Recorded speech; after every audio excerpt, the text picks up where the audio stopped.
It is the third Saturday in October. Locked On Vols meets Locked On Bama, this Locked On crossover edition, right now.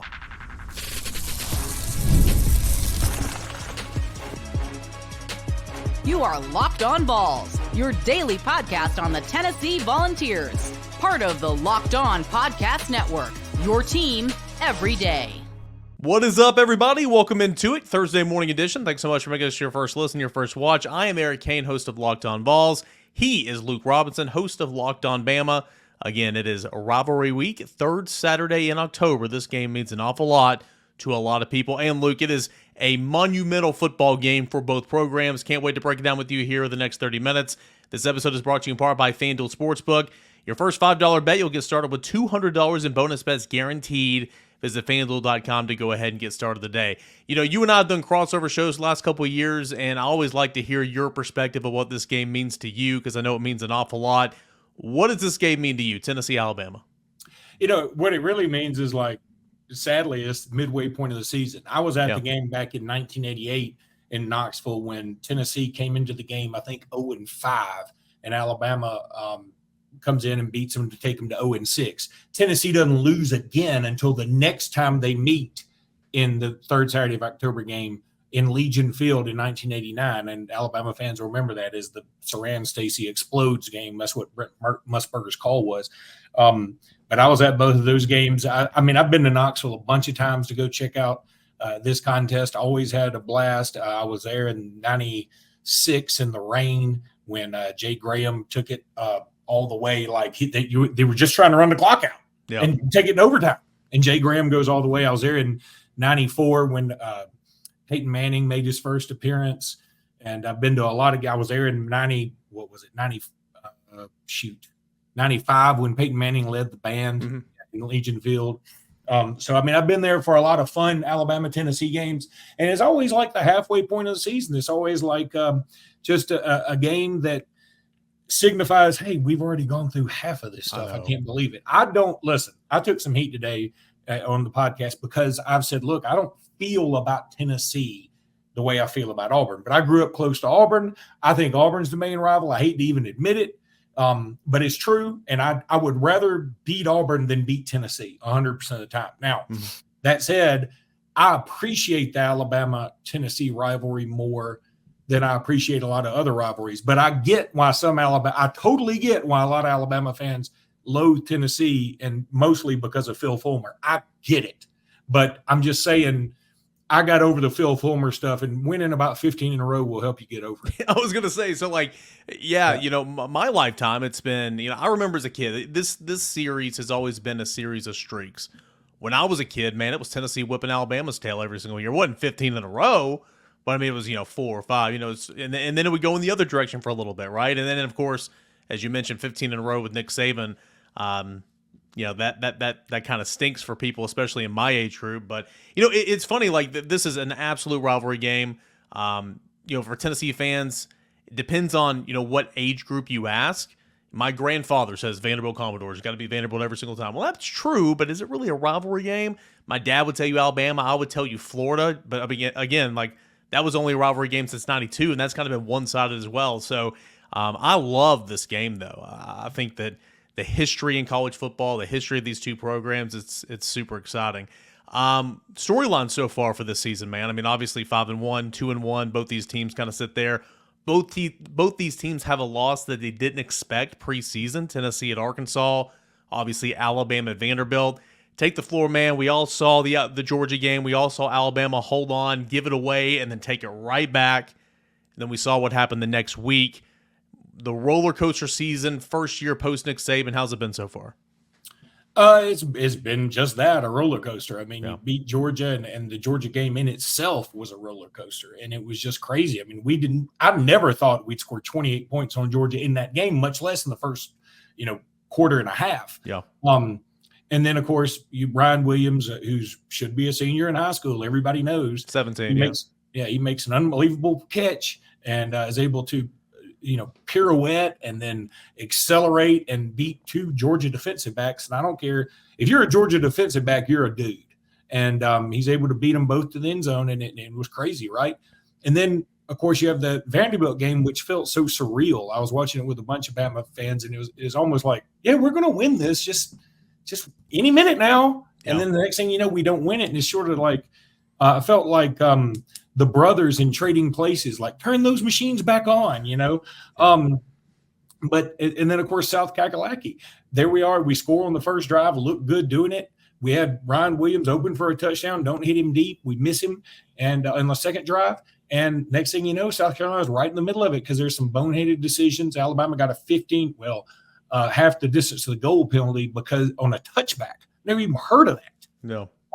And so it put them on the 12 and a half instead of the 25, which led to a safety. And just, it was sort of a snowball effect. And then, at the end of the game, you felt like, okay, Alabama's finally got this thing under control. They give up a 4th and 9 for a touchdown.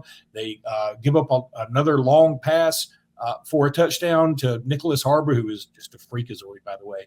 And then they don't get the onside kick. It's just, there's been a lot of funky stuff going on with Alabama ever since Georgia. It's kind of weird for Tennessee. It's been a little bit of, maybe at this point in the season, 5-1 expected, but how you got there has been very, very different, right? I mean, Josh Heupel's offense, high scoring, tempo. I got news for you. This is going to be the slowest, if they continue pace of where they are right now, no pun intended, this will be the slowest Tennessee offense you've seen in the last 3 years. That, like, tempo, they'll go tempo sometimes, then they'll stop. They'll go tempo sometimes, then they'll slow it down. Like, I don't get it. Sometimes it's self-inflicting wounds like penalties or, turnovers or whatever, but like they've slowed it down this year, and I don't think that's really good. But nonetheless, it's this offense that had such high expectations with quarterback Nico Iamaleava, and in conference play, it's been non-existent. It's been bad. But the defense that we all thought was going to take a step this year and look pretty good, it's been dominant. And sure, I recognize it. Arkansas, Oklahoma, NC State, Florida, they're not winning any offensive awards this year. I get it. But, you said, like, whenever you get to Tennessee, Alabama, you truly are halfway point of the season. That just kind of dawned on me this week. Wow, Tennessee's played 6 games already. You kind of are who you are, right? I mean, This defense is good.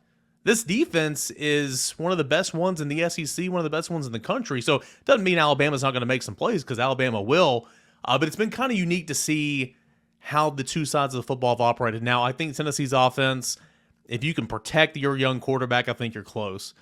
They missed on a couple of down-the-field passes the other day that, I heard you say on the SEC Squad show, like, if Milroe hit Williams on that one in the first quarter, changes the game. Same thing for Tennessee, absolutely changes the game, but you didn't get it. One constant's been Dylan Sampson. He's been phenomenal this year. So it's been a bit of a roller coaster as well, but I think for Alabama, for Tennessee, at this point in the season, 5-1, you're like, okay, that's about what expected.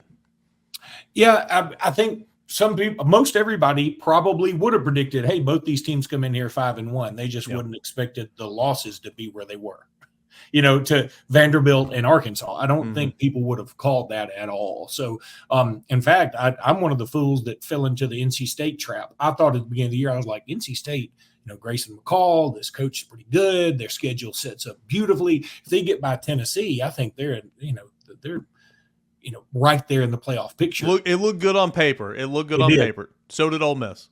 Yep. You're absolutely right. And again, I think the moral of the story is you are what you are at this point in the season, number one. But I think historically you are what you are too. Like NC State, they might eventually make the playoff, sure.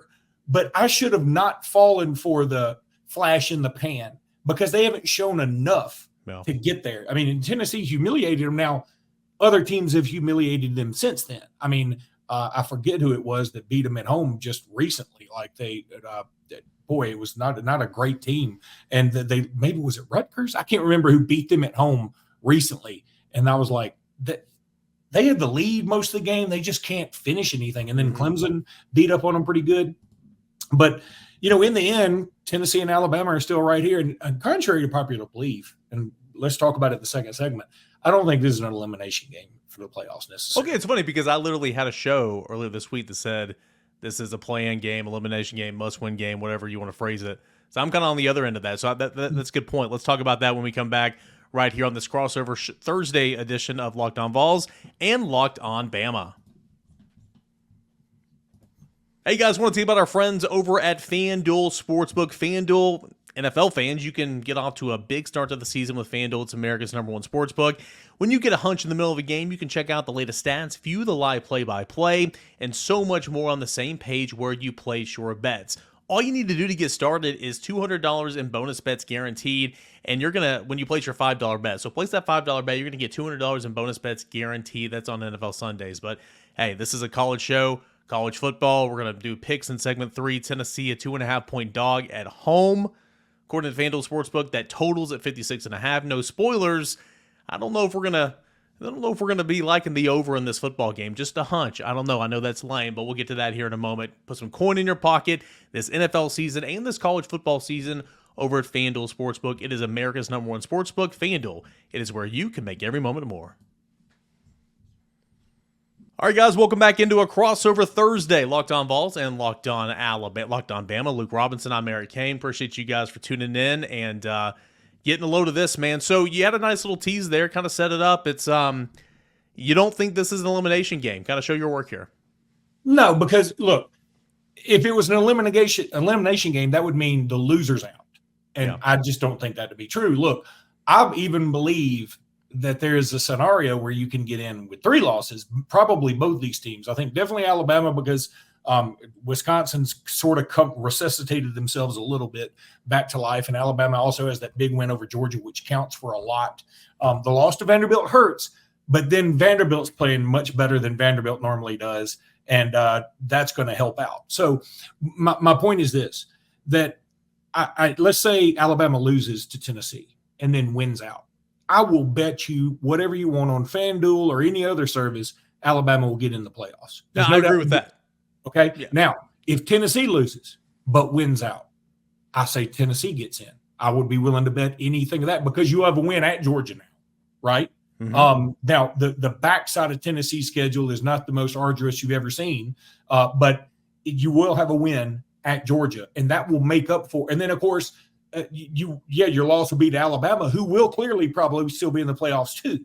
So I feel like at that point you're like, hey, okay, yeah, we're probably right in the thick of this thing. And then when you look around the country, I think you don't talk about these things in a vacuum where, it makes sense that if you lose 2 games out of your first 7 that you would be out, but it's a 12-team playoff. It's outside of the group of 5 champion is really probably the 11 best teams with that team factored in. And you're telling me, I mean, a Tennessee team that did schedule NC State, I know they've turned out to be a dud, but I think scheduling them counts for something. And then you talk about playing Alabama, you talk about playing Georgia, obviously. I'm trying to think what else was Tennessee, the loss to Arkansas, but Arkansas is playing better. Oklahoma, that's kind of a dud, yeah, but they're kind of a dud, but I think people can. Oklahoma's only got 2 losses themselves. Now they're going to have a lot more. I think they'll get one this weekend against South Carolina, frankly, and they'll have a lot more. But it's still Oklahoma. This is still a team that it's a brand name that's going to help. So I don't think it's an elimination game at all, nor do I think the winner is definitely in, because I think, there's still some pitfalls everywhere. Yeah, I've heard people kind of characterize it or phrase it: elimination game, play-in game, must-win game. I look at it this way, because I agree it's not an elimination game because you're exactly right. Both teams, the loser, that's your second loss, you run the table, you're in. Like 100%. You are in. You would like to avoid Atlanta, which I think you will, but you're in. It's not necessarily a play-in game because if you win this game, it doesn't mean you're automatically in. But I do think it's a must-win game, and really the same could be said for Alabama since the loss to Vanderbilt, and the same could be said for Tennessee since the loss to Arkansas. Because I look at Tennessee's schedule, and I know you don't cover Tennessee, you don't watch every single snap 7 times like I do. Tennessee's got a road problem. Okay, Tennessee's got a road problem. Tennessee doesn't perform well on the road, and where this offense is right now, which we'll get into here in a second, it's not producing like it normally does. So if Tennessee loses this game, and of course lost to Arkansas, what confidence do I have that Tennessee's going to go on the road in Athens on November 16th and win that football game to keep college football playoff hopes alive? I don't have confidence. So it's one of those, like, you need to win this game, because I don't think you're going to beat Georgia right now. And I do think, at least right now, you have a better chance of beating Alabama at home. And I like this matchup more, at least on paper. We'll see what it does on the schedule. So, I think Anyway, that's fair. It's a big game, yeah. That's fair. At the same time, I'm not discounting Tennessee getting their act together offensively and going to Georgia and putting up some points. Yep. I mean, Mississippi State just went over there and put up 31. Heck, Auburn put up 13, and the way Auburn's been playing, that is a offensive explosion. So, yeah, I think that if Tennessee can – if Nico can get himself together – and look, I think he's clearly one of the more talented quarterbacks in the country. But he's got sort of a confidence problem right now. It's like whenever he's supposed to zig, he zags, and vice versa. It's just not clicking for him right now. We've been there with Jalen Milroe, and when it comes together, Jalen Milroe is as good a quarterback as anybody. And I think let me phrase it to you this way. Nico right now is playing like a first-year starter who's a redshirt freshman. Yep. He is getting – his offensive line has been – the most disappointing part to date, and again, I'm like you, man. I got confidence in they can turn around because they improved from Arkansas 2 weeks ago to Florida this past week. If you can continue to improve a little bit, you're going to be a pretty good ball club. And Nico's got so much talent, but he's getting hit all the time. Yeah. And on plays where they actually, provide a clean pocket for him, he gets a little antsy and he's wanting to duck out. It's like, dude, you're not going to get hit. You're good. But I mean, it's kind of like muscle memory at that point. He's doing that. He's staring. He's got 2 picks this year where he's just staring down a receiver in triple coverage and throwing the football. And it's like, no, you can't do that. Bad. But it's like he's just staring him down completely. Like young quarterbacks do that. He's also made a ton of off-platform throws. He's thrown balls into super tight windows. He was off by a matter of a couple of feet, maybe inches, on a couple of deep balls, last week. He's super talented. So I do think this offense can get a little bit better. I'm glad you brought up Jalen Milroe because I want to hit on this in this segment. I think Jalen Milroe, I've said it completely. Like, when he's off, he's pretty shaky, pretty pedestrian, but he's not off that much. He is on, and I think he's one of the best players in college football. Big guy. I think he still progresses as a passer, but the last 4 games, I believe he's had double-digit rushing attempts. I mean, obviously his legs are a huge focal point. I don't want to say that's Alabama's rushing game because that's not true, but it's a huge part of Alabama's rushing game. It's kind of true. And you mentioned this earlier in the show, talking about his deep throw. I think it was the SEC squad. I actually went to Pro Football Focus and kind of looked up his throws 20 yards or more down the field. Dude, like he's completing like 55% of his passes. That's really good for deep balls. How has he matured even more this year? I love Jalen Milroe, by the way, and I got to meet him last year at a Christmas party for a guy who is having him do some advertising, marketing, NIL stuff, whatever. And I got to talk with him for a little bit, and the dude is just magnetic. I mean, he is like just somebody you want to be the ambassador of your program. The catch with that it feels like now that is sort of what he's being. Like I'm seeing him almost be that too much. I would like to see angry Milroe a little bit. Yes, occasionally. And, because that's what a leader has to do is get in somebody's face occasionally, not in a, real confrontational way, but in a way to say, hey, man, we got to get this going, and I would have loved to have seen somebody do that at the Vanderbilt game, and nobody stepped up to do it. And Nick Saban's squads had a lot of dudes like that. They had a bunch of alpha males on there. And I think this team does too. But when the main coach leaves, everybody's sort of just sniffing around to wait and see who's going to be the true alpha of all this. And I want it to be Milroe so badly. I really do. And I think he's going to be a good pro. And everybody, on the SEC show, one of the guys brought up, I don't know why, that Milroe, Alabama doesn't do Milroe around each end to start every drive just to go ahead and get you 5-6 yards. The catch there is we do it not on first down as much. That has sort of become our fallback. Like, we can't get anything going. Let's run Milroe around and run a sweep. And I think he's getting hit a little bit too much. I mean, I've heard a lot of Alabama fans sort of point to, hey, it looks like he's getting hit more than we want a quarterback to get hit. And you forget because he's a monster human being and he's built like a Greek god. And you're like, yeah, but when you get hit by other dudes who look like Greek gods, it hurts. So we want to see Jam Miller get some of those carries, or Justice Haynes get some of those carries, because neither one of those guys have really been able to get off to what I would call a running start, and we'd like for them to. Let's talk some more running game. Let's talk a little defense. Let's talk about keys to victory for Tennessee and Alabama. It's essentially a pick 'em, right? I mean, it's a 2.5-point dog. Tennessee is at home, 3 points of the home team. we'll see what happens. It's going to be a close one. So we'll come back and we'll wrap up this edition of Locked On Vols and Locked On Bama when we return. I do want to tell you about hymns, though. I know, look, hey, sometimes it can be a little embarrassing. It's probably a little embarrassing hearing all this coming from me. You'd rather be embarrassed now than be embarrassed when you need this stuff. So listen up.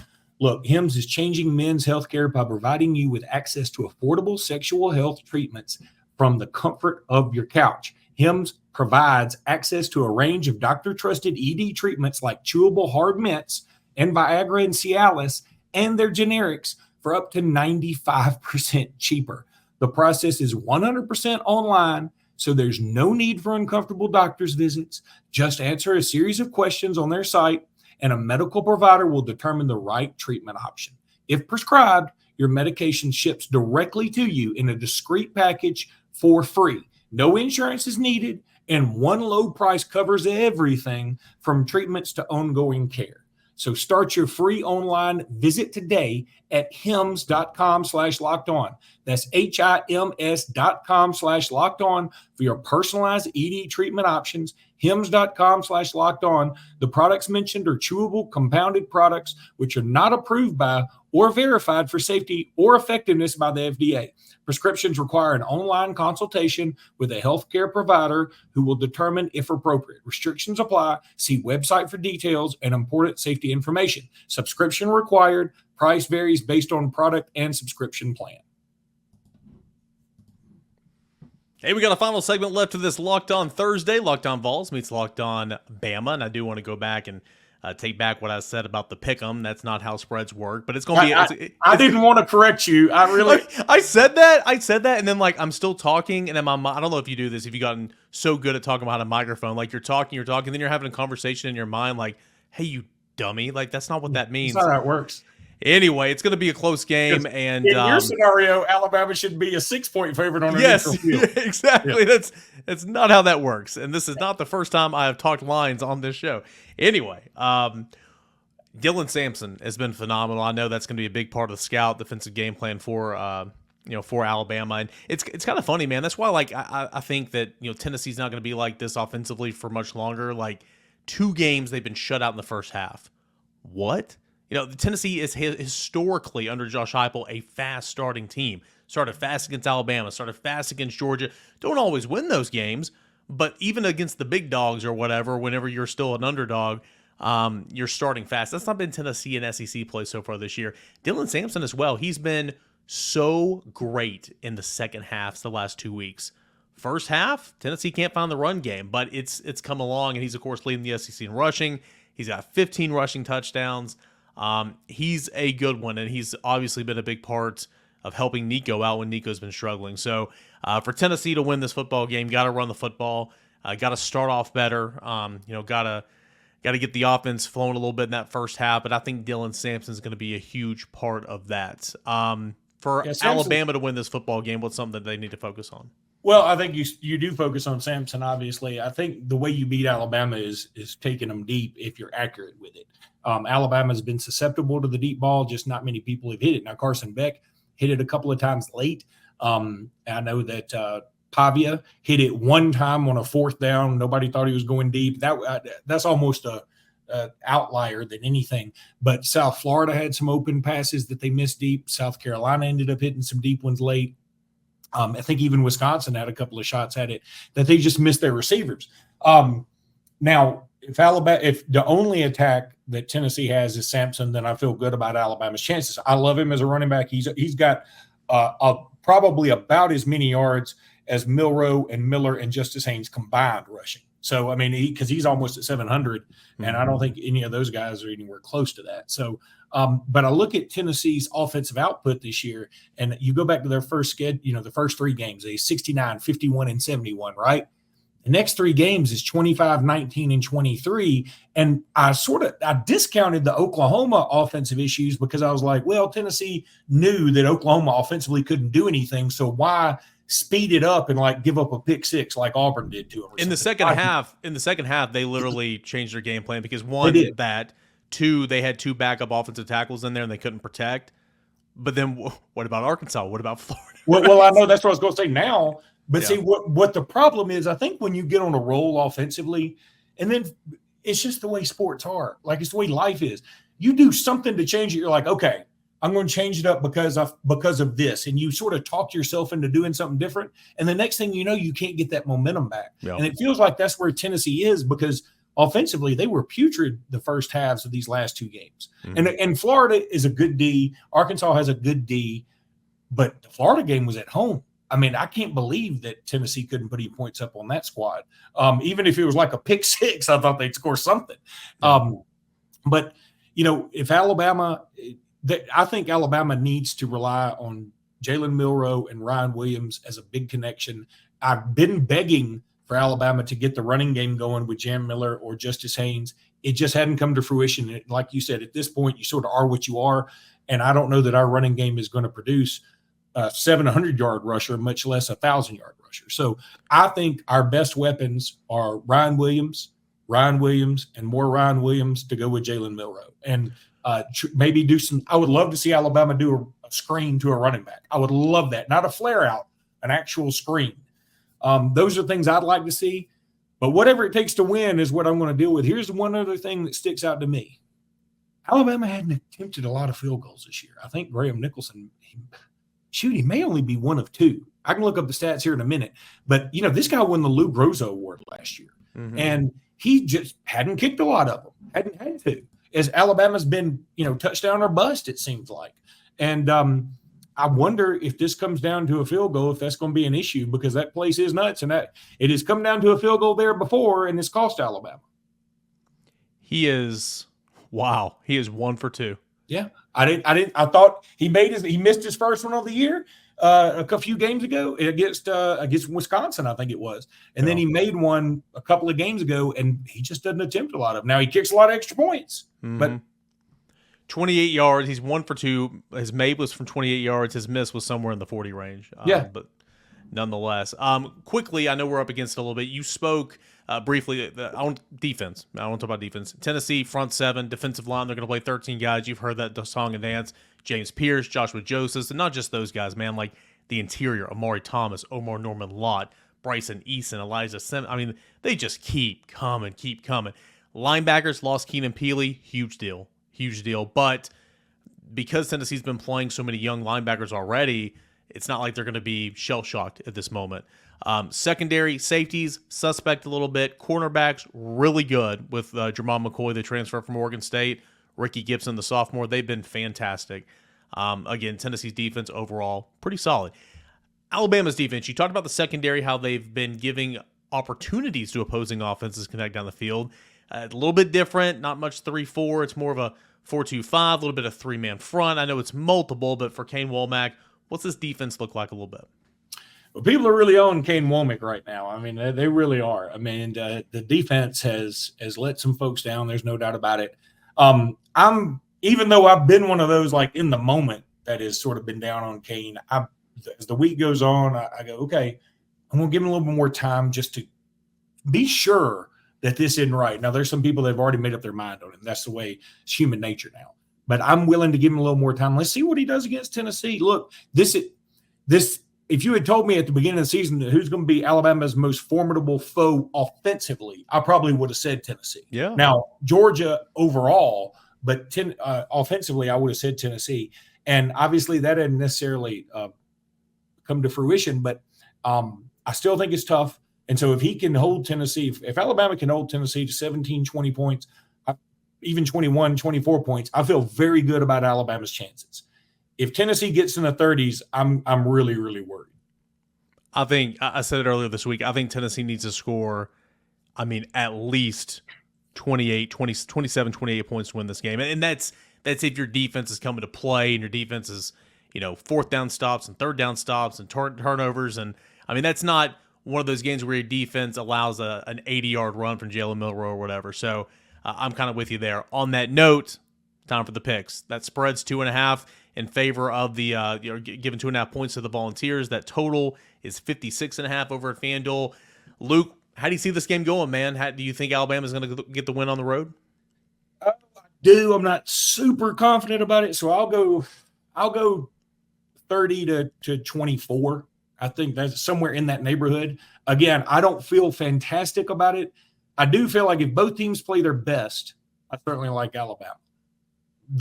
I think being in Knoxville bothers me a little bit. Is Kalen DeBoer's first game? I mean, everybody said, well, you've been on the road at Vanderbilt. No, that was 80% Alabama people, and there only seats 28 people. So no, that wasn't a road game. I know he went on the road to Wisconsin. I was there. It's not intimidating. It's not the SEC. It's fun. I loved it. It was a great new venue, but it's not the SEC. And Knoxville's going to be different. But Kalen DeBoer coaches really well in big games historically, whereas he coaches down to teams who are inferior sometimes historically. So I think Alabama gets a win. I'll go 30-24. I just don't put a lot of confidence in it is all. So this is essentially the first true road game in the SEC. We're not counting Vanderbilt. Correct. Yeah. And you can't count Vanderbilt. Yeah. You can't. I mean, it was 80% Alabama people at least. Vanderbilt's having, I know we got to go. Vanderbilt's having a great season, getting some wins, got a quarterback. They got Tennessee, they got Alabama, they got Texas on the home slate this year. Well, and guess what? They had to call people to come help them move the goalposts. They didn't have enough people to move the goalposts. They had to come after the game. I do not believe that Tennessee's going to be shut out in the first half of the third straight game. I do not believe, for as good as Dylan Sampson is and is having a season, that he is going to wait until the third quarter to come around. Tennessee blocked it up a little bit better for Nico last week. I think they'll take a step in that right direction. I love this defense. Knowing that, like you, man, it's like I don't have a whole lot of confidence in this pick, but you are at home. Tennessee's got a lights-out defense, and I do think Alabama's kind of been a little all over the place. I'll take Tennessee, but I'm like you, I don't have a lot of confidence. Give me Tennessee 30-27 Tennessee at home at Neyland Stadium. So, all right, that seems about on par for both of us. We will see what happens. It's a huge game. Third Saturday in October. Hey, Vol fans, for more information on Alabama leading up the kickoff, give Luke a shout out over there at Locked On Bama. Same for Bama fans. If you want to know more about Tennessee, give Locked On Vols a listen here later today, tomorrow, and up until kickoff. Appreciate you guys, as always, for making us your first listen, your first watch. Check out Locked On SEC. When you're done here today, give Chris Gordy a listen and find out about some other games around the Southeastern Conference. Oh, what other games? This is the game. This is the game. I know there's another big game, but this is the game that we're going to be paying attention to. All that and more over on Locked On SEC as well. For Luke, I am Eric Cain. Appreciate you guys, as always, for joining us here on the Locked On Podcast Network.